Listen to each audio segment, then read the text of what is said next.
Então, para darmos encerramento a este seminário, em representação do Sr. Presidente da Câmara Municipal de Águeda está a Sra. Vereadora Elsa Córrega, e por isso mesmo vamos ser também muito rápidos, porque o tempo também começa a apertar e as pessoas têm que ir para longe, e por isso mesmo eu dava já de imediato a palavra ao José Correia, como Presidente do SETAL, Presidente da Direção Nacional do SETAL, para fazer uma intervenção e que fosse também telegráfico na sua intervenção. Agradecia, muito obrigado. Muito boa tarde a todos os participantes. Gostaria em primeiro lugar de deixar aqui uma saudação em nome do Sindicato Nacional dos Trabalhadores da Administração Local pela parceria que permitiu dar corpo a este seminário. A Direção Regional de Aveiro estará de parabéns pela iniciativa que tomou e que hoje foi materializada com um conjunto de excelentes intervenções. Cada painel, como já foi dito, quase que exigiria um seminário para termos tempo de um debate mais aprofundado sobre cada uma das matérias, tendo em conta a excelente qualidade de intervenções que temos aqui, que todos esperamos sejam bastante úteis para o nosso trabalho. Agradecer à Câmara de Águeda pela colaboração e facilidades concedidas, à ACT pelo seu envolvimento e apoio, ao CICAD, a todas as outras entidades. Caros camaradas, trabalhadores da administração local, dirigentes e ativistas do SETAL, foi hoje aqui reconhecido, e eu gostaria de deixar algumas notas gerais no encerramento deste seminário, que a própria atividade do exercício do trabalho é uma atividade que não acrescenta saúde, é uma atividade que desgasta a saúde dos trabalhadores, é uma atividade que pode provocar danos irreparáveis, que pode provocar a morte.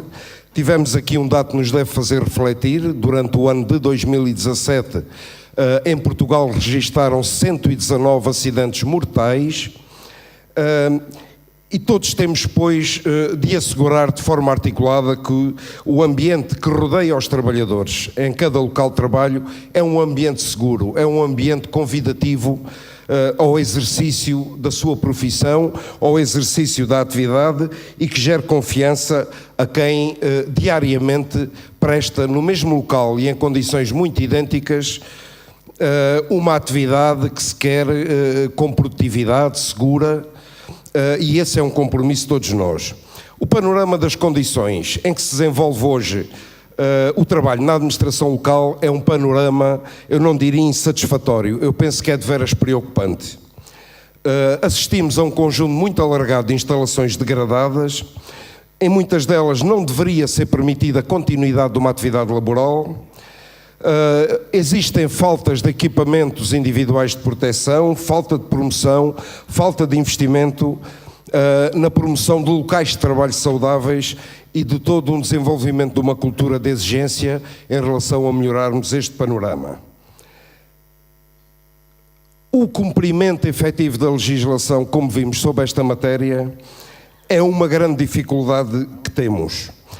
Nós saudamos o regresso da competência da fiscalização e da intervenção inspectiva da ACT na administração pública, mas naturalmente temos que constatar que o panorama atual se caracteriza essencialmente pelo contrário, por uma ausência de intervenção. Seja por falta de recursos e de meios que todos nós reconhecemos que não permitem ou dificultam, ou em muitos casos impossibilitam a ACT dar cumprimento à sua tarefa, nós confrontamos com outro problema, que é de continuar a considerar e aceitar este facto que a administração pública é um caso à parte em termos de obrigatoriedade de aplicação da legislação em matéria de segurança e saúde no local de trabalho e de cumprimento de normas de condições de trabalho. Penso que há uma conclusão óbvia: exigir reforçar os meios da ACT, os meios humanos e técnicos, mas ao mesmo tempo não nos podemos conformar com respostas que já foram aqui caracterizadas em muitas situações de contacto unilateral da ACT com a entidade empregadora por via administrativa, da ACT ficar naturalmente satisfeita por uma resposta também por via administrativa de que o problema estará sanado, o arquivamento de processos em que não se envolve os representantes dos trabalhadores na apresentação das respectivas soluções. É, pois, um panorama que eu julgo que nos cria a obrigação de ir melhorando e esperamos que, naturalmente, que este seminário tenha concorrido para isso. Nós temos aqui um problema que, naturalmente, informa tudo aquilo que é a solução, a apresentação de soluções para a resolução de problemas desta natureza. Nós vimos de um conjunto de anos muito alargado em que se criou uma ideia de penalização perante a opinião pública dos trabalhadores da administração pública, em que se promoveu privatizações, em que se incentivou a precariedade, em que se cortou o investimento no funcionamento dos serviços públicos, cortou-se salários, cortou-se direitos e, portanto, o que nós estamos aqui a dizer e a reafirmar é que há uma necessidade de urgentemente recuperar este processo que, infelizmente, está a ter um ritmo demasiado lento, que não permite recuperar em termos dos salários o poder de compra perdido há muitos anos. Nós temos aqui que dizer que o descongelamento de progressões não resolveu o caso de trabalhadores há 14 e 15 anos com o mesmo salário. Nós temos que dizer aqui que o problema das carreiras continua por resolver e aquilo que foi o processo de destruição das carreiras desresponsabilizou as entidades por um conjunto de atividades de fiscalização da própria autarquia, designadamente em tarefas potencialmente perigosas que temos na administração local, seja na ventilação da carpintaria, seja nos limpa-coletores, seja nos cemitérios, seja na recolha e tratamento de resíduos, seja num conjunto de outras atividades que naturalmente o tratamento idêntico para carreiras, para funções, para atividades que são diferentes, desresponsabiliza da obrigação de exigência da especificidade de cada uma delas. Nós tivemos também um sistema de avaliação de desempenho que penaliza ou torna impeditiva a progressão dos trabalhadores. Não é possível, independentemente da qualidade de cada trabalhador ou do conjunto de trabalhadores ou das condições em que exercem a sua atividade, que não se consiga considerar que mais do que um trabalhador em cada 5 não pode ter um desempenho acima de bom. E, portanto, isto é a castração da possibilidade dos trabalhadores verem reconhecidos o seu esforço, a sua dedicação, a sua acumulação de experiências que lhes permite um desempenho naturalmente mais qualificado em cada dia que passa. E, portanto, nós exigimos uma avaliação de desempenho que tenha em conta a necessidade efetivamente de promotora daquilo que é as competências de cada trabalhador, porque todos trabalhamos para a administração pública e todos temos de concorrer para a melhoria da qualidade da prestação dos serviços. Relativamente à precariedade, já foi dito e eu acrescentava algumas coisas. De facto, há uma característica neste que eu chamaria, peço desculpa, um simulacro de resolução da situação da precariedade. Em processos que estão a ser negociados, em que ainda não está concretizada a abertura de concursos, nós assistimos na mesma entidade a um ofício a pedir mais trabalhadores em contrato de emprego e inserção ou outras formas de precariedade. E já não falo naquilo que ao longo dos últimos anos foi utilizado como arma recorrente das autarquias e que tem implicação direta muito negativa no problema que hoje estamos aqui a discutir, que tem a ver com a proliferação de empresas de trabalho temporário, que tem a ver com o tipo de vínculos que foi dito anteriormente pelo Dr. Garcia Pereira, que temos muitos, que são vínculos chamados irregulares e juridicamente nulos. São vínculos, em muitas situações, durante anos e anos, de um trabalhador que segue um percurso de uma bolsa apenas de entidade para entidade, e nós entendemos que este problema tem a ver com o emprego com direitos e tem a ver com o direito a um emprego seguro que permite ao trabalhador poder reclamar aquilo que é um direito dele em matéria de condições de trabalho. Pense e conclui, José, se faz favor. Se há matérias em que mais facilmente podemos alargar o entendimento, eu creio que esta é uma delas. A matéria da melhoria e da promoção das condições de trabalho, eu penso que tem condições para agregar aquilo que é a atividade dos sindicatos, aquilo que é a preocupação das câmaras, aquilo que é o envolvimento de todas as entidades e organismos com responsabilidade nesta matéria. Mas eu penso que esta reflexão, a troca de conhecimentos e experiências, as excelentes intervenções aos vários níveis de atuação, em iniciativas deste tipo, cria-nos uma responsabilidade, e a responsabilidade, naturalmente, é concretizarmos na apresentação de medidas aquilo que são as preocupações. É o tal inconformismo do Dr. Silva Santos, que, confiando na persistência e no trabalho que o SETAL continua a desenvolver, e eu já agora aproveitava para deixar relativamente tranquila esta matéria, porque o SETAL irá continuar a não se conformar com a não aplicação de legislação, e nós temos um espaço e um âmbito para resolver isto. Este entendimento, que não é difícil nesta matéria, tem um espaço próprio, que é a negociação coletiva. A celebração de acordos, acordos coletivos de entidade empregadora pública, permite discutir poucas matérias, restringe a duas. Uma delas é precisamente as matérias de segurança e saúde no trabalho, onde há grandes dificuldades de entendimento. Portanto, na negociação coletiva é um espaço adequado para nós podermos concretizar e materializar aquilo que é este entendimento mais alargado.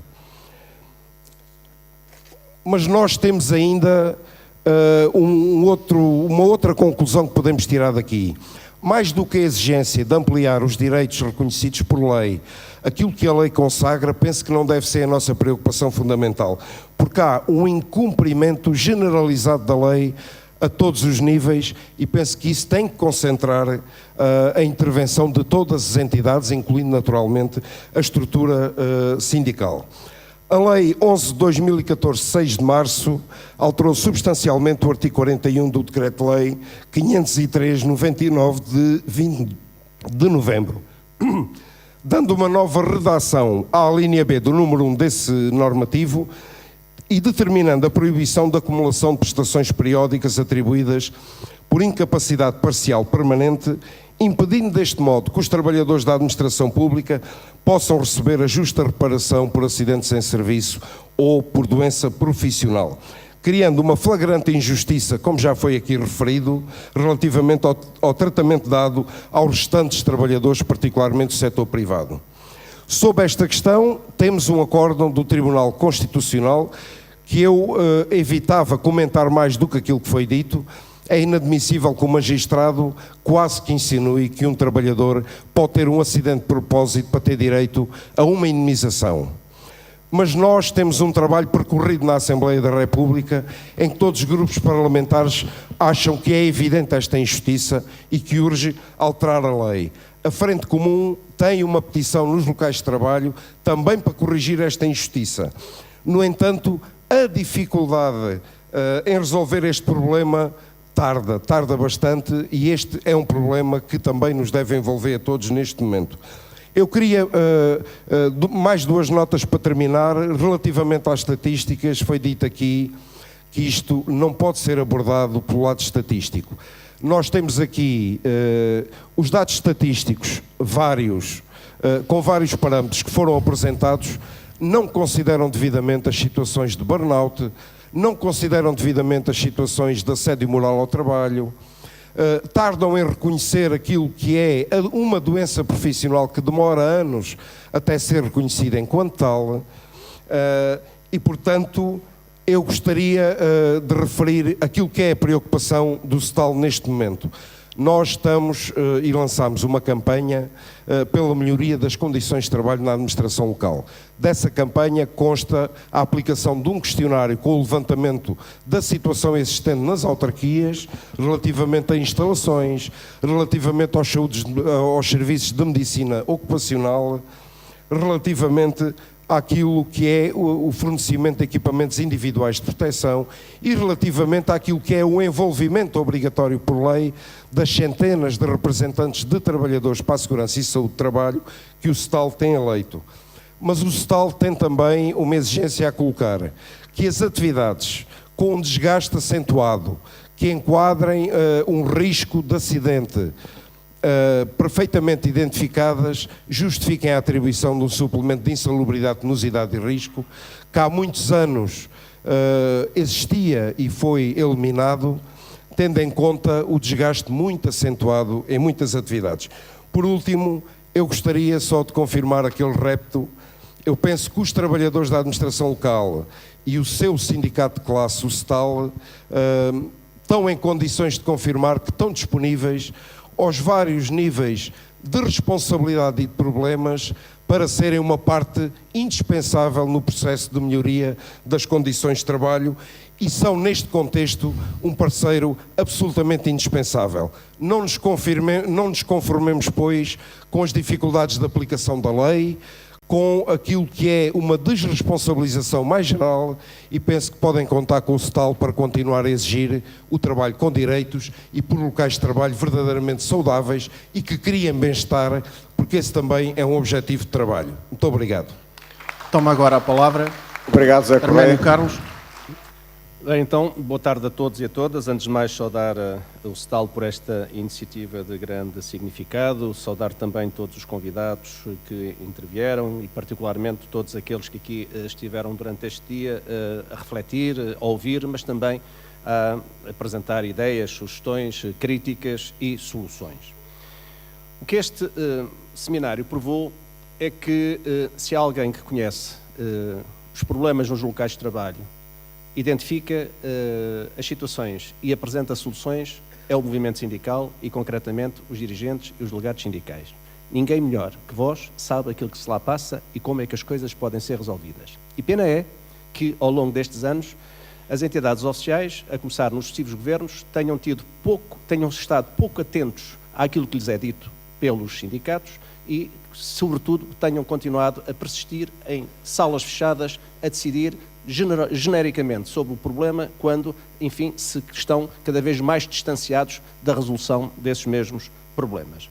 Mas é evidente que falar da segurança e saúde no trabalho, nos locais de trabalho, nós, ao falar desta matéria, não podemos dissociar das questões de fundo que neste momento temos e que foram agravadas ao longo dos últimos anos.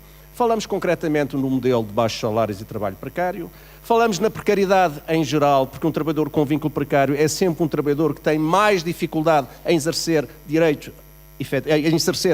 individuais e coletivos. Falamos no facto de, há 10 anos, praticamente, os trabalhadores da administração local e a administração central não terem tido qualquer tipo de atualização do salário. Falamos na desvalorização das profissões e daquela célebre situação que foi criada há uns anos atrás por um governo do engenheiro Sócrates, que foi colocar todas as profissões na máquina de lavar, quando saiu, em vez de profissões, saíram 3 componentes em que se misturou tudo para desvalorizar as profissões. E depois falamos também numa outra questão, que é aquela que se relaciona com a legislação do trabalho, que enfraqueceu, que desregulou e que fragilizou claramente as relações de trabalho em desfavor dos trabalhadores.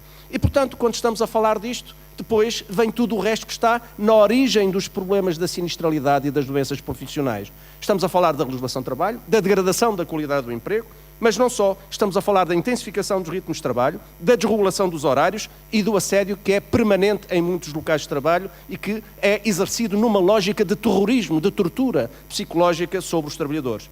E por isso, se nós verificarmos, ao longo dos últimos anos, o que temos assistido sistematicamente é que, com este tipo de desregulação das relações de trabalho, aumentou a pressão sobre os trabalhadores e também os problemas, nomeadamente relacionados com questões psicológicas e particularmente com as doenças profissionais.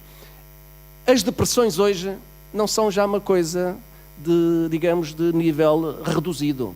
O aumento de trabalhadores com depressões hoje aumentou significativamente na sociedade portuguesa. Isto tem a ver com, digamos, a concepção de economia que está em desenvolvimento.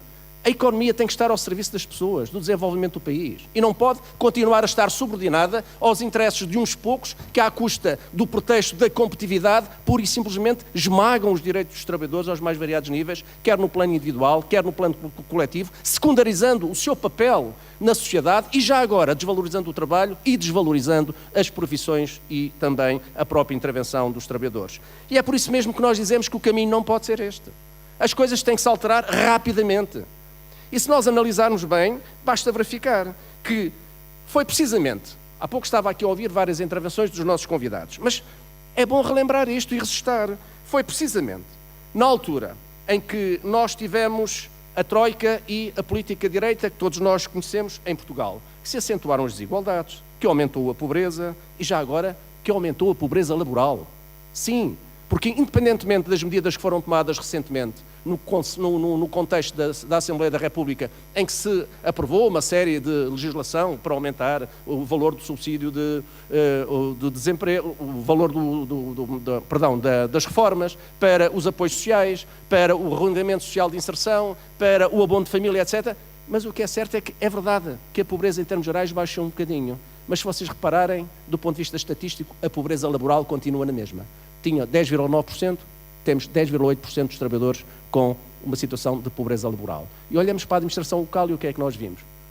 O que nós vimos é que uma boa parte dos trabalhadores da administração local continuam a ganhar o salário mínimo nacional ou pouco acima do salário mínimo nacional. E assim não vamos lá. Aliás, isso provou-se no período, precisamente, da Troika, onde toda esta pressão sobre os trabalhadores acabou por originar também outro tipo de problemas que aqui foi refletido. O aumento do número de suicídios.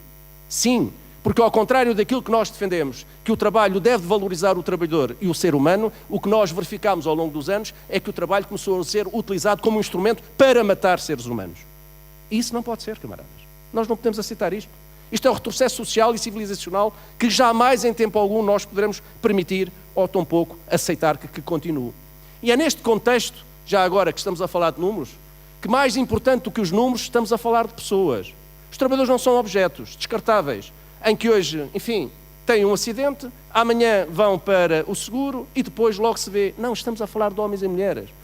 Estamos a falar de pessoas que querem trabalhar.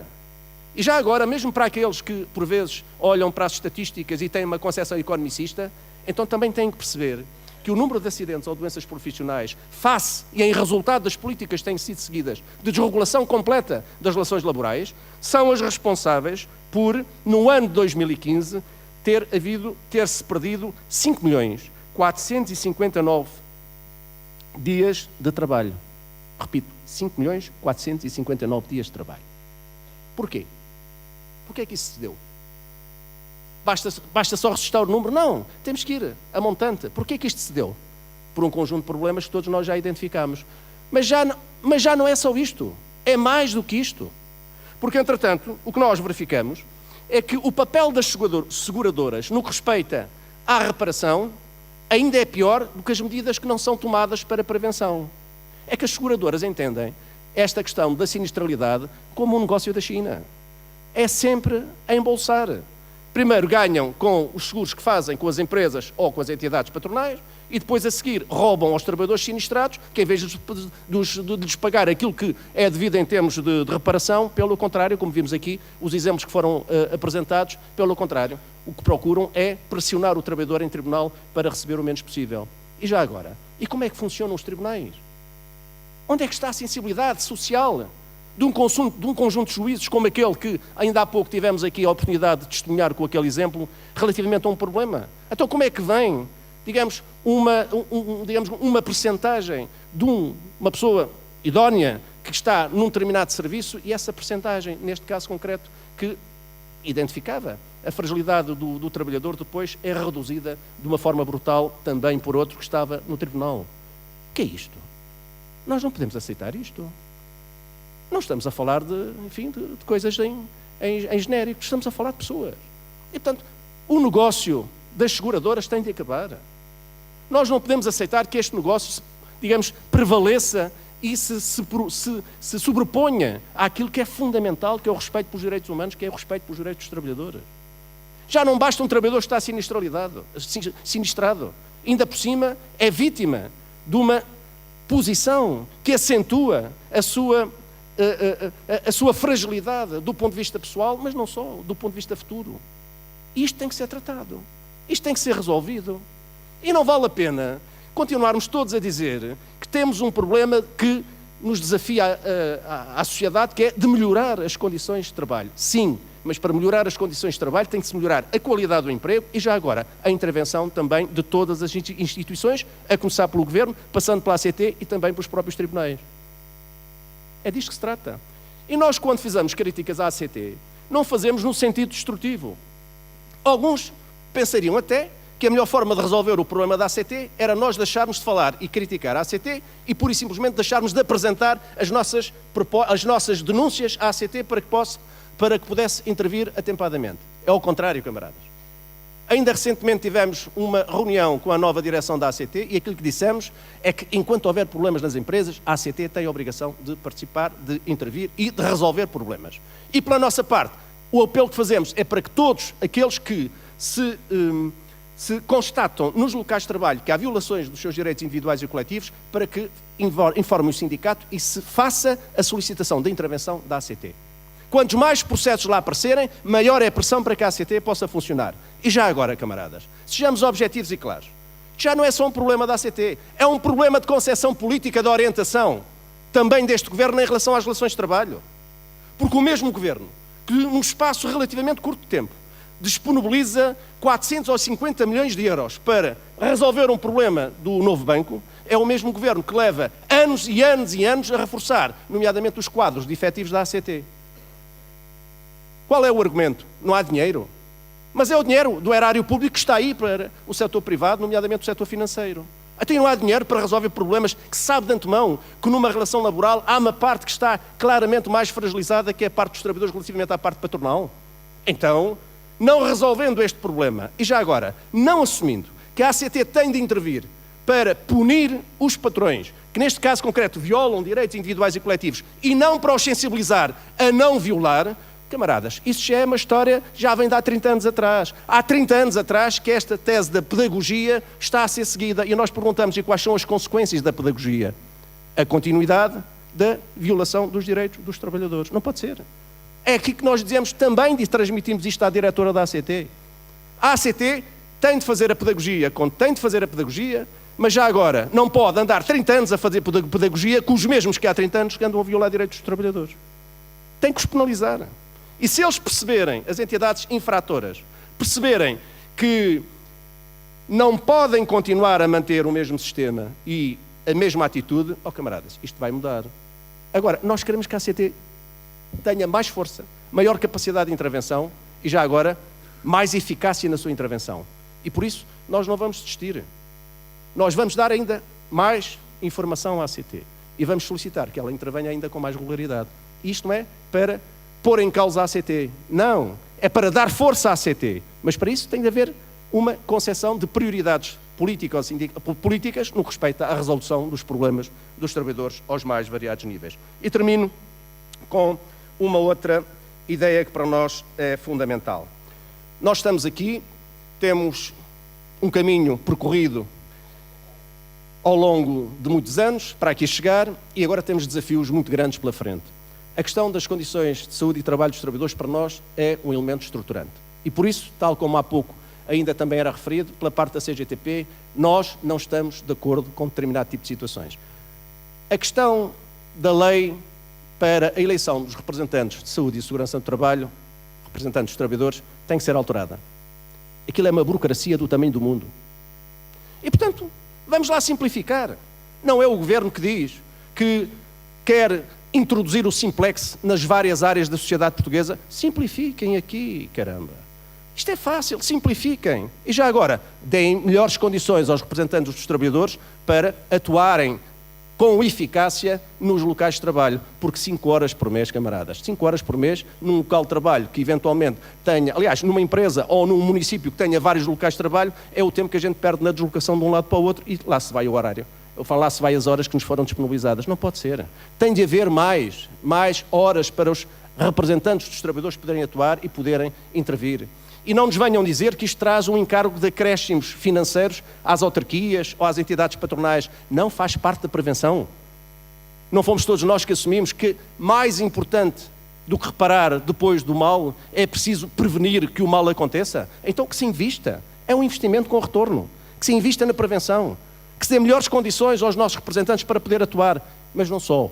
Que se ouça aquilo que os representantes dos trabalhadores dizem.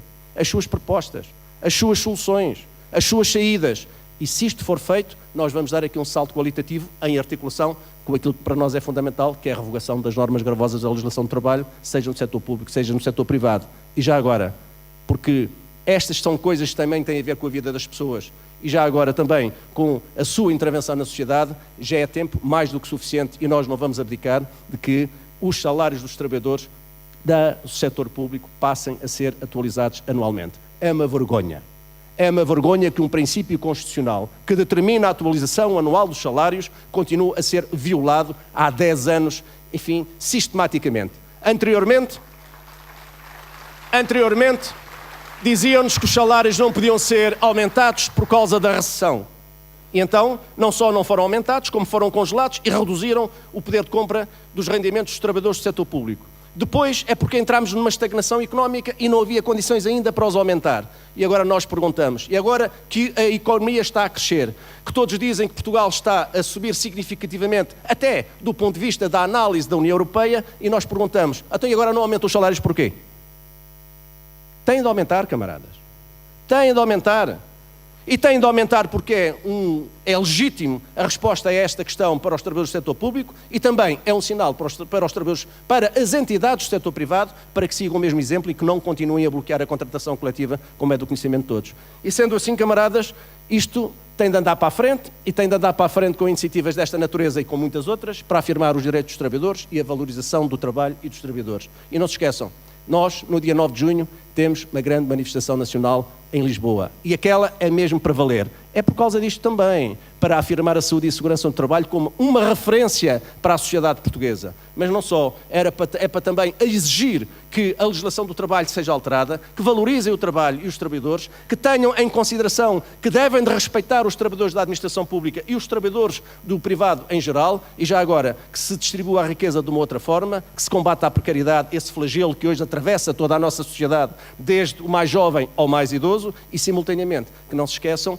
que nós não vamos deixar de lutar por mais e melhores serviços públicos. E tal como o Che Guevara disse há muitos anos atrás, sonhem e serão livres de espírito, lutem e serão livres na vida. E nós estamos cá para lutar para sermos livres na vida e ter uma vida melhor. Viva o Senado, viva os trabalhadores da administração local. Obrigado, Amano, viva. Por fim encerra este seminário a senhora vereadora da Câmara Municipal de Águeda, doutora Elsa Córrega. Muito boa tarde a todos. Vou ser muito breve. Não queria, no entanto, deixar de felicitar o STAL por esta excelente organização, os oradores que aqui estiveram pela abordagem que fizeram aos temas e tenho a certeza que foi um dia muito enriquecedor para todos os que tiveram a oportunidade de assistir. Dizer que foi com grande abertura e com grande agrado que a Câmara Municipal recebeu este desafio na pessoa do Sr. António Augusto, a quem agradeço por terem tornado possível a realização em Águeda e mostrar a nossa disponibilidade para continuarmos a colaborar convosco e a trabalhar convosco. Muito obrigada e uma boa tarde a todos. Obrigado nós, doutor.